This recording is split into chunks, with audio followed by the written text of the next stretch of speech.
Hello students, welcome to एडिस 2026। और आज हम अपनी वीडियो को एक पार्ट शुरू करने जा रहे हैं। जैसे कि आप लोगों को पता है कि हम MHI 03 कर रहे हैं और ये बहुत ही इंटरेस्टिंग और बहुत ही प्यारा सब्जेक्ट है। ठीक है, इसके अंदर मैं आपको ऑलरेडी बहुत सारे क्वेश्चन करा चुकी हूँ और आज मैं एक नया क्वेश्चन लेके आई हूँ जो कि आपके एग्जाम पॉइंट ऑफ व्यू से बहुत ज़्यादा इंपॉर्टेंट है और बहुत ईजी है। क्योंकि कुछ क्वेश्चन ऐसे होते हैं जो आप उनकी प्रिपरेशन अच्छे से कर लो तो उन्हीं से सिमिलर बहुत सारे क्वेश्चन होते हैं जो आपके एग्जाम में आ जाए। ठीक है, उन क्वेश्चन को करने के बाद आप दूसरे क्वेश्चन के जो आंसर है इजीली दे सकते हैं। ठीक है, थोड़ी सी मेहनत करनी होती है, आपको इस चीज़ के अंदर समझना होता है। और इस क्वेश्चन को ना मैंने बहुत अच्छे से एक्सप्लेन किया है, बिल्कुल डिटेल में बता दिया है ताकि आपके 2-3 क्वेश्चन जो है वो कवर हो जाए अगर इस टाइप का कोई क्वेश्चन आता है। ठीक है, पहले क्वेश्चन की तरफ देखते हैं हम कि क्वेश्चन क्या है। प्राचीन भारत में इतिहास लेखन की परंपराओं पर एक टिप्पणी लिखिए। अरे वाह, इसके अंदर सीधी सी बात है कि जो प्राचीन भारत था हमारा, ठीक है, एंशियंट इंडिया है, उसके अंदर जो इतिहास लेखन है वो कैसे लिखा जाता था, उसकी परंपराएं क्या थी। ठीक है, इसके बारे में हमें बताना है। और बच्चा, वीडियो को स्टार्ट करने से पहले मैं आप लोगों को ये चीज़ बता दूं कि आप मेरे चैनल पे आते हैं, मेरी वीडियोस को पसंद करते हैं, लाइक करते हैं, उसको थैंक यू सो मच उसके लिए। लेकिन आप में से अभी भी बहुत सारे बच्चों ने मेरे चैनल को सब्सक्राइब नहीं किया है। तो अगर आप चैनल तक आते हैं, आपको वीडियो अच्छी लगती है तो प्लीज़ डू सब्सक्राइब। मुझे बहुत ज़्यादा ज़रूरत है इस चीज़ की, तो प्लीज़ सब्सक्राइब। ओके, चलिए आंसर की तरफ देखते हैं। अल बरूनी ने अपनी पुस्तक तहकीक ए हिंद में लिखा है कि हिंदू ऐतिहासिक तिथिक्रम के प्रति उदासीन हैं। उनसे जब कोई ऐतिहासिक बात पूछी जाती है तो वे उत्तर नहीं देते और कहानियां गढ़ने लगते हैं, जबकि ऐसा नहीं है। बहुत से आधुनिक इतिहासकार भी काल्पनिकता का प्रयोग करते हुए मिले हैं, जैसे हेरोडोटस, लीवी आदि। देखिए, यानी कि जो अल बरूनी है, ठीक है, अल बरूनी ने बुक लिखी थी, एक पुस्तक थी उनकी, तहकीक ए हिंद। इसका मीनिंग होता है कि हिंदुस्तान की खोज या फिर हिंदुस्तान की जांच पड़ताल करना। ठीक है, सेम मीनिंग होता है। तो इन्होंने ये बताया कि जो हिंदू लोग हैं जो अपना इतिहास लिखते हैं तो वो तिथि क्रम के प्रति उदासीन है। उदासीन का मतलब होता है कि किसी भी चीज़ को गंभीरता से ना लेना। ठीक है, टाल देना या फिर उसके प्रति जागरूक ना होना। तो अल बरूनी का ये कहना था कि जो हिंदू ऐतिहासिक लोग हैं वो जनरली क्या करते हैं ना कि अपना इतिहास लिखते समय कभी भी तिथियों को नहीं बताते। जैसे कि बहुत सारे इतिहासकार है, आज का इतिहास कैसा है कि 22 मार्च को ये हुआ, 9/11 को ये हुआ। ठीक है, 1857 में क्या हुआ, इतिहास ऐसे लिखा जाता है। बट जो पुराना, जो बिल्कुल प्राचीन भारत का इतिहास है, जो हमारे ग्रंथ हैं, ठीक है, और भी बहुत सारी चीजें हैं, उन सब के अंदर तिथियों को मेंशन नहीं किया गया है। ठीक है, और अल बरूनी का ये कहना था कि वह इतिहासकार कहते हैं कि तिथि क्रम जो है वो हमारे लिए युग के समान है, यानी कि युग होते थे वहां पर। ठीक है, कि सतयुग है, त्रेता है, द्वापर है, फिर कलयुग है। ठीक है, इस तरीके से युग में डिवाइड कर देते थे वो लोग। तो इनको लगता था, अल बरूनी को लगता था कि ये लोग ना बस खाली स्टोरी बनाने में नंबर 1 है, जबकि ऐसा नहीं है। आज के समय में ये बात पता चली है कि जो हेरोडोटस है, आपको पता है हेरोडोटस कौन है, हिस्ट्री के फादर माने जाते हैं। ठीक है, फादर ऑफ हिस्ट्री माने जाते हैं। और लिवी, ये दोनों बहुत अच्छे हिस्टोरियंस हैं। ठीक है, दोनों यूरोप के हैं और इन्होंने भी इतिहास लिखते हुए इसी प्रकार से लोगों को समझाने की कोशिश करी। किस प्रकार से? कहानियों के थ्रू। ठीक है, इतिहास को पढ़ने का सबसे अच्छा तरीका यही होता है कि हम कहानी के तौर पर उसको समझें। ठीक है, बढ़ते आगे, बहुत ज़्यादा डिटेल में समझा दिया मैंने। भारत में आधुनिक इतिहास के सबसे करीब कल्हण द्वारा रचित राजतरंगिणी है। आपने सुना ही होगा, हिंदी में बहुत मशहूर है ये। कल्हण कश्मीरी ब्राह्मण थे जिसके पिता का नाम कर्णपाका था। कर्णपाका कश्मीर के राजा हर्ष के दरबार में मंत्री थे। वह बात जो आधुनिक इतिहासकार को समझ में देर से आई, वही बात कल्हण ने समय रहते समझी कि इतिहास का निर्माण करते समय एक सच्चे इतिहासकार को तटस्थ और निष्पक्ष होना चाहिए। यानी कि जो भारत के आधुनिक इतिहासकार है, आधुनिक का मतलब ये मत समझना कि जो आज के इतिहासकार हैं, प्राचीन भारत में जो हमारे समय से पास का टाइम जो होता है, यानी कि मान लीजिए कि 2 से 5 का एक स्केल है और छठे स्केल में आके जो है वो मिडिवल इंडिया स्टार्ट हो जाता है। तो जो ये बीच का जो टाइम होता है ना, पॉइंट कुछ कुछ कुछ कुछ, ठीक है, यानी कि समझ रहे हैं ना, जैसे कि 5.5, तो यानी कि जो ये जो टाइम है इसके इतिहास का अर्थ है हमारे कलहण। तो इन्होंने ये चीज समझाई कि जो इतिहास लिखने की जो परंपरा है ना, या जो इतिहास लिखा जाता है जिस तरीके से, उसके अंदर हमें किसी भी प्रकार का किसी को भी सपोर्ट नहीं करना चाहिए। जो सत्य है केवल उसी को उजागर करना चाहिए, उसी के बारे में बात करनी चाहिए, ठीक है ना। इन्होंने ये चीज बताई और ये बहुत ज्यादा इंपॉर्टेंट है, क्योंकि हम अगर इतिहास के अंदर कोई चीज झूठ मेंशन करते हैं या फिर किसी एक पर्टिकुलर व्यक्ति का, कास्ट का, या किसी का भी सपोर्ट करते हैं, तो उससे इतिहास में उथल पुथल आ जाती है, क्योंकि इतिहास हर एक चीज से जुड़ा होता है। आप ये देख लीजिए, हम कंटेम्प्रेरी एरियाज पढ़ते हैं, एरा पढ़ते हैं, ठीक है, जिसके अंदर हम भारत का, मिस्र का और पता नहीं कितनी सारी कंट्रीज का इतिहास पढ़ते हैं। अगर किसी एक कंट्री के इतिहास में भी गड़बड़ की जाए तो उससे बाकी सारी कंट्री पर भी असर पड़ता है। देखिए, छोटा सा एग्जांपल से फटाफट समझा देती हूँ मैं आपको। मान लीजिए कोरोना का टाइम है, कोविड टाइम चल रहा था, ठीक है, और भारत इतिहास लिखते समय यह कहे कि भारत में कोविड हुआ ही नहीं, ठीक है, बाकी सारी कंट्रीज में कोविड चल रहा है, जांच पड़ताल होगी, आने वाले टाइम में कुछ होता है, अगर ऐसा इतिहास लिखा जाता है, बट लोगों की मौत तो यहाँ पर भी हुई है, तो फिर वो झूठ हो जाएगा, कुछ पता नहीं चलेगा उसके बारे में। या तो उसके बारे में रिसर्च होगी तो पता चलेगा कि यहाँ पर भी कोविड था, वो चीज हो जाएगी झूठ साबित, और उससे टाइम वेस्ट होता है। इसलिए इतिहास सटीक और सत्य लिखना चाहिए हमेशा। थर्ड पॉइंट की तरफ देखते हैं हम। भारत में प्राचीन भारतीय इतिहास अभी भी जटिलताओं से भरा पड़ा है, जिसकी गुत्थियों को सुलझाना अभी बाकी है। भारी संख्या में ऐसी पांडुलिपियां हैं जिनका पता लगाना अभी बाकी है, तथा भारत के अनेक धार्मिक ग्रंथ, रामायण, महाभारत, वैदिक साहित्य आदि हैं जो अभी भी रहस्य का विषय बने हुए हैं। इसमें निरंतर शोध की आवश्यकता है। भारत में सदा से ही इतिहास का सम्मान होता आया है। यद्यपि यह बात अलग है कि भारतीय ऐतिहासिक घटनाक्रम, जिसका समय 3000 ईस्वी पूर्व सभ्यता के उदय से 5000 वर्षों का अवलोकन आसान कार्य नहीं है।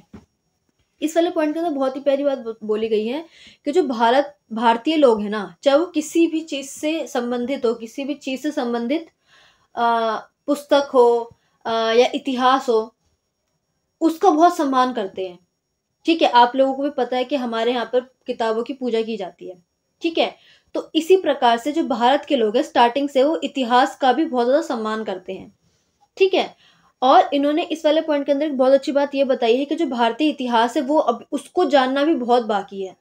ऐसा बोला जाता है, बहुत सारे जो लोग हैं, पढ़ते रहते हैं जो लोग, वो बोलते हैं कि जब हम अगर किसी एक किताब को 5 बार पढ़ेंगे ना, कोई एक किताब, चाहे वो धार्मिक हो, चाहे वो कोई भी नॉर्मल किताब हो, तब 5 बार पढ़ने में हमें पांचों बार कुछ नया सीखने को मिलेगा।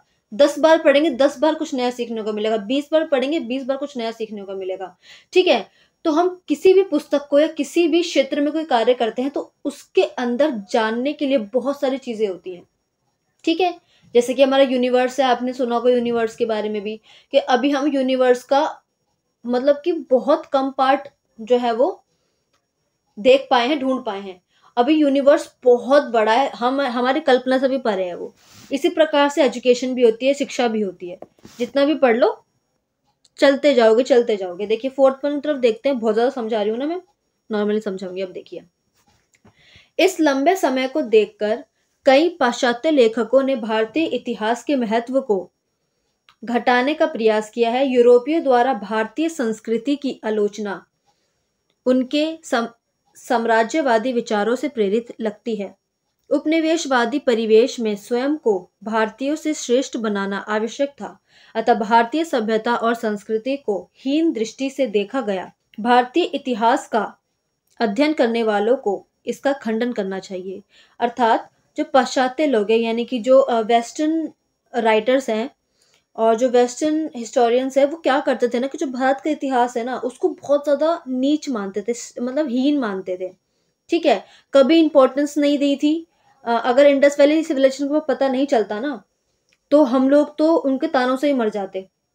इंडस वैली सिविलाइजेशन हमारे लिए इतनी ज्यादा इंपॉर्टेंट है ना, भारतीयों को सम्मान दिलाया है उसने, कि जब यूरोपीय जो देश थे वो ग्रो भी नहीं कर रहे थे, तब हमारे यहाँ पर हम लोगों ने नालियों का निर्माण कर लिया था, ठीक है, ग्रिड पद्धति का निर्माण कर लिया था, हमारे यहाँ से ट्रेड होता था। भारत को सोने की चिड़िया ऐसे ही नहीं कहा जाता था बच्चा।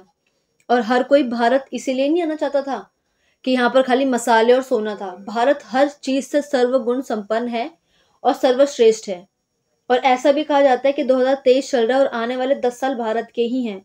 तो अपने जी जान लगाइए, अच्छे से पढ़िए लिखिए, भारत का नाम रोशन कीजिए। देखिए, फिफ्थ पॉइंट है, प्राचीन भारत का अधिकांश साहित्य धार्मिक था, परंतु धर्म के अंतर्गत भारतीय जीवन के सभी पक्षों का संकलन मिलता है। अतः इन धर्म ग्रंथों में तत्कालीन समाज का वर्णन मिलता है। यानी कि जो प्राचीन भारत के ग्रंथ हैं, ये जो धार्मिक पुस्तकें हैं ना, उसके अंदर ये नहीं है बस खाली धर्म भगवान नहीं। उसके अंदर इंसान को किस प्रकार जीना चाहिए, उसको एक आइडियल इंसान कैसा होता है, ठीक है, इन सब चीजों के बारे में बताया जाता है कि एक अच्छा इंसान बनने के लिए हमें क्या करना चाहिए, उन सब चीजों की नॉलेज दी जाती है। ठीक है, हमारे ग्रंथ बहुत ज्यादा इंपॉर्टेंट है। सिक्स्थ पॉइंट है हमारा, ऋग्वैदिक संहिता वेदों में सर्वाधिक प्राचीन ग्रंथ है। यानी कि जो आप लोगों को पता है, जो ऋग्वेद है वो बहुत ज्यादा इंपॉर्टेंट है, सबसे प्राचीन माना गया है वो। ठीक है, वेद संस्कृत की विद धातु से बना है जिसका अर्थ है जानना। आपको पता होगा कि जो ये वेद है, जैसे कि ऋग्वेद है, ऐसे ही साम वेद है, ऐसे ही हमारे 4 वेद हैं। ठीक है, तो उसमें जो धातु यूज की जाती है संस्कृत की, वो होती है विद। ठीक है, जिसका मीनिंग होता है जानना, एक्सप्लोर करना। वेदों का लेखक वेद व्यास को माना गया है, जबकि कुछ लोग वेदों को देवकृत मानते हैं। इसकी रचना लगभग 1500 ईस्वी पूर्व से 2000 ईस्वी पूर्व मानी गई है। इसमें बताया हुआ कि एक ऋषि थे जिनको वेद व्यास बोला जाता था। ऋषि कह लीजिए, एक व्यक्ति कह लीजिए, इन्होंने ही जो है वो सभी वेदों का निर्माण किया था।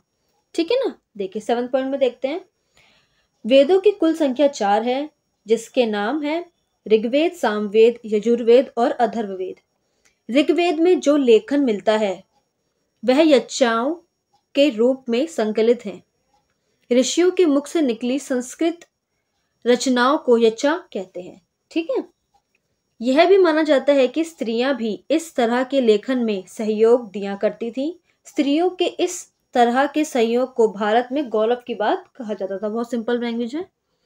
पॉइंट नंबर 8 देखते हैं, प्राचीन काल के लिखे गए ग्रंथ पुराण, इतिवृत्त, आख्यायिका, धर्मशास्त्र, अर्थशास्त्र को इतिहास के अंतर्गत ही माना जाता है। ये सब चीजें बेटा इतिहास के अंदर आती हैं। ठीक है, इसके साथ ही वे तिथि क्रम की अपेक्षा युग परंपरा को मानते हैं, जो मैंने आपको बताया था फर्स्ट पॉइंट में कि युग परंपरा चलती थी। ठीक है, यही कारण है कि भारत के हजारों वर्षों के इतिहास में तिथियों और तारीखों को कोई महत्व नहीं दिया गया, इसलिए तिथि क्रम में लिखा हुआ इतिहास उपलब्ध नहीं होता। सिंपल सी बात है। पॉइंट नंबर 9 देखते हैं हम, प्राचीन भारत के अध्ययन में साहित्यिक क्षेत्रों का महत्वपूर्ण स्थान है। ब्राह्मण, बौद्ध और जैन धर्म के अतिरिक्त ऐतिहासिक ग्रंथ या लौकिक साहित्य के उस समय के सामाजिक, राजनीतिक, धार्मिक, सांस्कृतिक और आर्थिक जीवन की जानकारी मिलती है। Professor A.K. बार्डन ने अपनी पुस्तक an introduction to Indian historiography Mumbai 1972 में भारतीय इतिहास का समीक्षात्मक सार देते हुए भारतीय इतिहास को तिथि क्रम के आधार पर देने का प्रयास किया है। यानी कि जो भारतीय इतिहास मैंने बताया कि वो युगों के ऊपर आश्रित है, और जो ये हमें साहित्य मिलते हैं, जो ग्रंथ मिलते हैं, इनके अंदर सामाजिक, राजनीतिक, धार्मिक, आर्थिक सभी प्रकार की जानकारी उपलब्ध होती है। तो जो A.K. बार्डन थे, इन्होंने एक an introduction to Indian historiography Bombay 1972 के द्वारा, इनकी पुस्तक थी या फिर कह लीजिए इनकी एक छानबीन की हुई लिस्ट थी। अभी तो पुस्तक में कन्वर्ट हो गई है। ठीक है, तो उन्होंने एक लिस्ट बनाई थी जिसके अकॉर्डिंग उन्होंने क्या किया था ना कि जो भारत के प्राचीन ग्रंथ है उनको समय के अकॉर्डिंग बांटने का प्रयास किया था। ठीक है, पॉइंट नंबर 10 देखते हैं हम, भारत में सभ्यता का सबसे पहले सिंधु घाटी में पता चला था तथा शीघ्र ही यह सभ्यता गंगा की घाटी तथा गुजरात से होती हुई दक्षिण तक फैल गई। आर्य जाति ने 1600 ईस्वी पूर्व मध्य एशिया से भारत में प्रवेश किया तथा यह जाति मूल भारतीयों के साथ एकीकृत हो गई। यह जाति 1000 ईस्वी पूर्व गंगा के तट के जंगलों को काटकर सुदूर दक्षिण के प्रदेश में फैल गई, या फिर सुदूर दक्षिण के प्रदेश तक फैल गई। सिंधु घाटी सभ्यता की बात की गई है, 12th क्लास में पढ़ा था, फिर बीए में पढ़ा, अब आप मास्टर्स में पढ़ रहे हैं। बहुत इजी पॉइंट है, ठीक है। पॉइंट नंबर 11 देखते हैं। रामायण और महाभारत भारत के दो सर्वाधिक प्राचीन महाकाव्य हैं। रामायण की रचना वाल्मीकि द्वारा संस्कृत में की गई। इसमें मूल रूप से 6000 श्लोक हैं, जो बाद में जाकर 12000 हो गए। इसके बाद इन श्लोकों की संख्या 24000 तक हो गई। राम कथा पर आधारित ग्रंथों का अनुवाद सबसे पहले चीन में किया गया। रामायण में तत्कालीन राजनीतिक, सामाजिक और धार्मिक कर लेना बच्चे से स्थिति के बारे में पता चलता है, ठीक है। पॉइंट नंबर 12 है हमारा। महाभारत की रचना महर्षि वेदव्यास ने की थी। इसमें 6800 श्लोक हैं। इसका नाम जय संहिता रखा गया। बेटा 6800, ठीक है, इंग्लिश में बोल देता मैंने। बाद में श्लोकों की संख्या 24000 हो गई। भरत के वंशजों की कथा होने के कारण इसका नाम भारत रखा गया। बाद में इन श्लोकों की संख्या बढ़कर 1,00,000 हो गई, इसलिए तो महाभारत कहते हैं, जिसके बाद इसका नाम महाभारत हुआ, ठीक है। देखिए पॉइंट नंबर 13 है हमारा कुषाण। ओहो, कुषाण जो पहले तुषार थे, फिर बाद में इनका नाम गलत प्रोनाउंस होने की वजह से कुषाण हो गया। कुषाण शासकों के विषय में पुराणों में उल्लेख नहीं मिलता। अगर कहीं मिलता भी है तो यह माना जाता है कि ये तुषार नाम से जाने जाते थे। भारत में आए अनेक विदेशियों का पुराण में कोई उल्लेख नहीं मिलता। जहां तक थोड़ा बहुत उल्लेख मिलता भी है तो वह उन्हें बर्बर कहने तक सीमित है। यानी कि जो हमारे पुराने ग्रंथ हैं, जो पुराने हमारे पुस्तकें हैं, उनके अंदर किसी भी आउटसाइडर का जो है वो नाम नहीं मिलता है, ठीक है। अगर कहीं पर भी नाम मिलता है ना किसी बाहर से आए हुए व्यक्ति का, तो उन्हें बर्बर कहते थे। क्या बोलते थे? बर्बर। कैसे भी प्रोनाउंस कीजिए, लिखना सही, ठीक है। पॉइंट नंबर 14 देखते हैं। बौद्ध इतिहास लेखन से बौद्ध और उनसे जुड़ी तमाम जानकारियों का पता चलता है। बौद्ध के जीवन से संबंधित घटनाओं की त्रिपिटकों में स्थान दिया गया है। यहाँ पे बच्चा को आएगा, ठीक है। यानी कि जो बौद्ध के जीवन से संबंधित घटनाएं हैं उसको त्रिपिटिका नामक एक चीज के अंदर संजोकर रखा हुआ है, यानी कि उनकी एक धार्मिक पुस्तक कह लीजिए, ठीक है ना। तो उसके अंदर ये सब चीजें हमें मिलती है। सुत्त पीटक में महाबुद्ध के उपदेशों का, विनय पीटक में संघ की स्थापना तथा उसके नियमों का संकलन है। इन ग्रंथों में तत्कालीन समय के सांस्कृतिक, आर्थिक, राजनीतिक और सामाजिक जीवन की जानकारियां उपलब्ध होती हैं। सिंपल। पॉइंट नंबर 15 है हमारा। 9वीं शताब्दी के जैन ग्रंथों में मगध, सतवाहन, शक, गुप्त, कन्याकुब्ज आदि के बारे में जानकारी मिलती है। इस प्रकार कहा जा सकता है कि जैन साहित्य ने भी इतिहास लेखन में महत्वपूर्ण योगदान दिया। बिल्कुल सही बात है। 16 पॉइंट देखते हैं। अर्थशास्त्र चाणक्य द्वारा रचित कृति है, जिसे भारत का पहला राजनीतिक ग्रंथ माना गया है। इसमें लगभग 60,002 श्लोक हैं। अतः इस ग्रंथ में मौर्यकालीन सामाजिक, आर्थिक और राजनीतिक स्थिति की जानकारी मिलती है। पॉइंट नंबर 17 है हमारा। मुद्रा राक्षस, बहुत सुना होगा आपने ये नाम, हिंदी में बहुत ज्यादा प्रसिद्ध है ये नामक ग्रंथ की रचना विशाख दत्त ने 5वीं शताब्दी ईस्वी पूर्व में की थी। इसमें चंद्रगुप्त मौर्य एवं उनके गुरु चाणक्य के विषय में जानकारी मिलती है।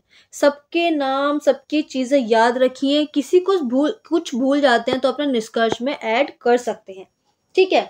मैंने सिंपली निष्कर्ष नहीं लिखवाया क्योंकि आपके आंसर के अकॉर्डिंग आपका निष्कर्ष होता है। बहुत ही सिंपल क्वेश्चन था। कुछ भी डाउट हो ना बच्चा, बेझिझक मुझे कमेंट कर दीजिए, मुझे मेल कर दीजिए। मैं सब बच्चों का मेल देखती हूँ। आप ये मत सोचना कि मैम के पास टाइम नहीं रहेगा, क्या पूछूं, किसी और चैनल पे देख लेता हूँ। आप देखिए, अच्छी चीजें हैं। मुझे आपके मार्क्स से फर्क पड़ता है, आपकी नॉलेज से फर्क पड़ता है। और आप मुझे कमेंट करिए, चाहे मेल कीजिए, अपने डाउट पूछिए, ठीक है बच्चा। आपके एग्जाम के लिए ऑल द वेरी बेस्ट। अगर आप बिना एग्जाम के वीडियो देख रहे हैं तो बहुत अच्छी बात है, आप लोगों की नॉलेज ही बढ़ेगी। इसके अलावा आप बुक पढ़ सकते हैं अपनी MHI 03 की जो बुक आती है आपकी इतिहास लेखन, उस बुक के अंदर बहुत अच्छे से जो है वो एक्सप्लेन किया हुआ है हर चीज को एकदम डिटेल में, ठीक है।